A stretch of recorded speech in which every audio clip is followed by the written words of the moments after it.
할렐루야. 이 새벽에도 하나님의 크신 은혜 함께 하시길 축복합니다. 우리가 열왕기하 25장 한 장만을 남겨놓고 있는데, 열왕기하 18장부터 이제 마지막 25장까지는 17장에서 어떤 사건이 있었습니까? 북이스라엘이 멸망했죠. 그리고 이제 18장부터 25장까지는 북이스라엘이 멸망한 상태에서 남아있는 잔존해 있는 남유다의 역사가 18장부터 오늘 이제 다음 25장까지 이어지는데, 18, 19, 20장은 13대 왕 히스기야의 역사, 그 다음에 21장부터 23장까지는 이제 14대 왕이었던 므낫세, 그리고 오늘 다시 등장하는 여호야김까지 5명의 이제 왕들에 대해서 기록이 되었다면, 이제 24, 25장은 뭐냐? 이제 예루살렘 남유다의 멸망의 역사를 보여주는데, 이 남유다가 어느 나라한테 멸망을 당합니까? 바벨론. 이 바벨론이라는 나라는 아주 신비한 나라입니다. 그 역사 유적이 조금 남아있긴 한데, 그러나 역사인 기록을 보면 어마어마한 그런 제국을 이루었다고 알려진 그런 나라인데요. 이제 24, 25장 오늘 이제 이제 그 시작이 역사가 되는데, 결국은 그래요. 이제 오늘 여호야김, 그 다음에 여호야긴, 그리고 남유다의 마지막 왕은 누구예요? 시드기야. 이 세 사람. 여호야김, 여호야긴, 이름도 참 김인지 긴인지, 그죠? 여호야김, 여호야긴, 시드기야. 이게 남유다 마지막 세 명의 왕의 역사를 이제 보여주고 있습니다. 이제 바벨론에 의해서 남유다가 멸망을 당하고, 다 이제 대부분의 이 남유다 백성들이 바벨론으로 이제 포로로 잡혀가잖아요. 그래서 바벨론에서 몇 년간 포로 생활을 해요? 70년간 포로 생활을 하다가 다시 그들이 이제 페르시아죠. 페르시아가 이제 다시 바벨론을 멸망시키고, 페르시아가 됐을 때 페르시아, 성경 고레스 왕 시대에 다시 이제 돌아오는 그 역사, 그리고 그 이후의 역사는 성경에 기록되지 않았어요. 그 다음에 등장한 분이 누구예요? 예수님이에요. 그게 이제 신약의 역사가 시작이 되는데, 오늘 이제 이 바벨론으로 잡혀가는 이런 과정, 바벨론의 침공이 오늘 성경에 보면 4번이 등장합니다. 4번. 그리고 그 4번 등장한 여호야김 왕 때 2번, 여호야긴 때 1번, 시드기야 때 1번, 총 4번인데, 4번 중에 이제 이스라엘 백성들이 한꺼번에 포로로 잡혀가는 것이 아니라 3번에 걸쳐서 아주 그냥 다 잡혀요. 3번. 그래서 큰 역사 4번이긴 하지만, 보통 이제 역사를 얘기할 때는 3번의 침공이라고 얘기합니다. 왜냐하면 포로로 잡혀간 역사가 3번이기 때문에. 근데 놀라운 거는 70년 만에 이스라엘 백성들이 다시 이 예루살렘으로 돌아올 때 또 몇 번에 걸쳐서 돌아올까요? 3번. 3번에 걸쳐서 포로로 잡혀가고, 다시 돌아올 때도 3번에 걸쳐서 이제 귀환하는 참 재미있는 역사가 이제 등장을 하게 되어지는데, 오늘 이제 말씀해 보면 1절 앞에 간략하게 이야기가 되어 있지만, 여기는 아주 역사들이 굉장히 긴 역사가 포함되어 있어요. 24, 1절에 보면 여호야김 그랬는데, 결국은 이 여호야김 때 이 바벨론의 느부갓네살이 침공하죠. 그러니까 이 여호야김의 손을 바짝 들어요. 그리고 항복합니다. 그리고 이때 이제 이 포로로 잡혀가는 사람들 중에 누가 있냐면 다니엘과 세 친구.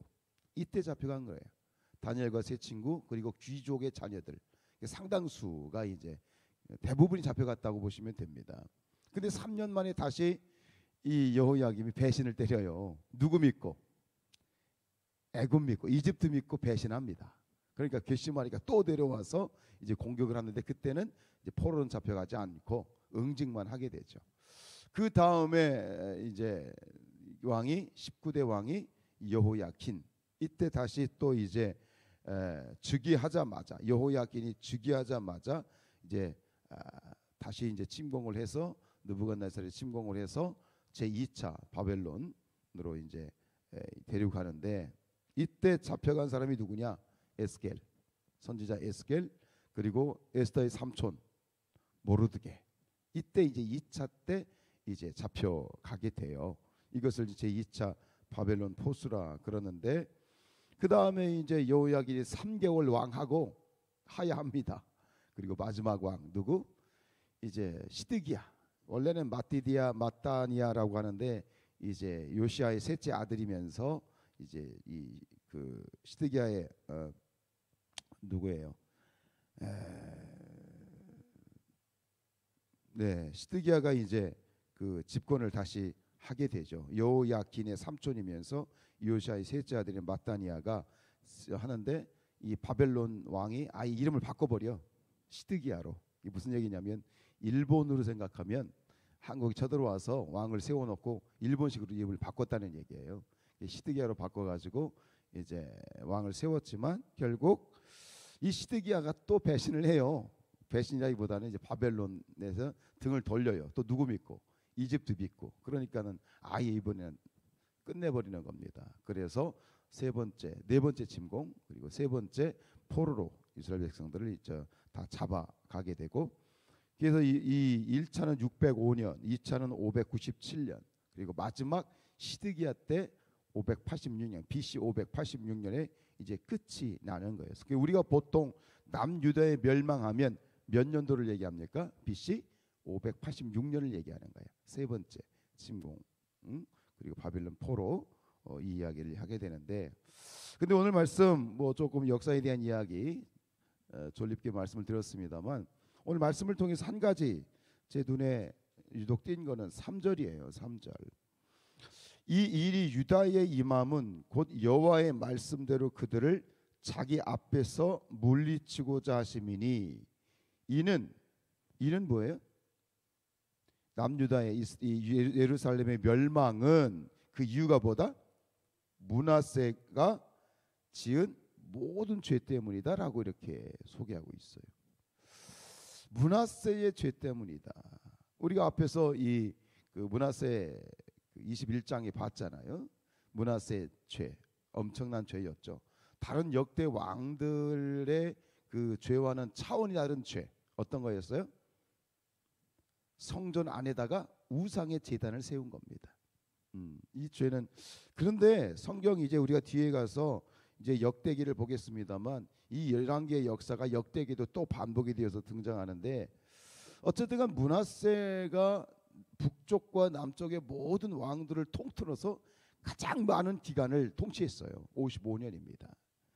근데 그런 생각이 들어요. 이렇게 하나님 보시기에 극악무도한 죄를 졌는데 왜 또 그의 통치가 55년이 되도록 하나님은 내버려 두셨을까? 그리고 당대에 므낫세 당대에 하나님이 심판을 하시지 왜 므낫세가 죽은 다음에 50년 후에 이 이스라엘 남유다가 멸망하게 되었을까? 이건 아이러니입니다. 많은 왕들은 당대에 쳤거든요. 하나님이 심판하셨거든요. 근데 므낫세 같은 경우는 55년이라는 최장의 그 즉위를 하나님이 허락하셨고, 당대에도 심판하지 않고 50년이 지난 다음에 심판하셨어요. 그러면서 오늘 뭐라고 말씀하시냐면, 이 예루살렘의 멸망은, 남유다의 멸망은 므낫세의 죄 때문이다라고 얘기하고 있어요. 근데 이게 뭔가 앞뒤가 사실 맞지 않습니다. 근데 왜 이런 말씀을 쓰셨을까? 왜 므낫세의 죄라는 그런 이 타이틀을 걸고 계실까라고 하는 거예요. 분명 55년 기간의 이 모든 죄의 근본적인 원인은 므낫세의 죄가 맞습니다. 그 영향력이 어마어마했겠죠, 그죠? 50년간을 했으니, 다스렸으니. 그런데 여기서 이 므낫세의 죄라고 하는 것은 므낫세 한 사람만의 죄만을 하나님이 지적하신 건 아닙니다.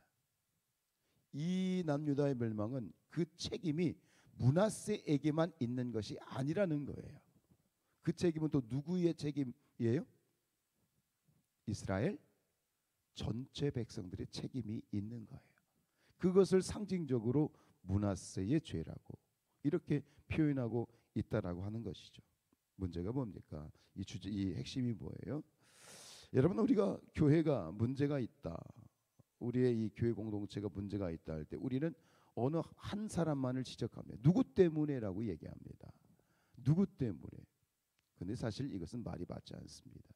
하나님의 심판은 어느 개인의 문제로만 끝나는 것이 아니라 그것을 방관하고 무관심하고 그것에 대해서 소극적으로 대처하는 그런 모든 이들의 공동 책임이라는 것을 말씀하고 있는 겁니다.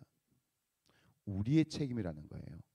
이게 므낫세의 죄라는 건 뭐냐면 므낫세 한 사람의 죄가 아니라 발단은 므낫세가 시켰지만 그러나 결국 모든 이스라엘 백성들도 그 므낫세의 죄에 어떻게 했다? 같이 동조했다는 겁니다. 이것을 우리 교회에 적용을 시켜보자는 거죠. 여러분, 교회의 문제는 어느 한두 사람의 문제가 아닙니다. 우리 모두의 책임입니다. 무슨 얘기입니까? 깨어 있어야 되고 기도해야 되고 투쟁해야 되고 진리를 위해서는 싸울 때는 싸워야 돼. 그런데 이 내 문제가 아니야.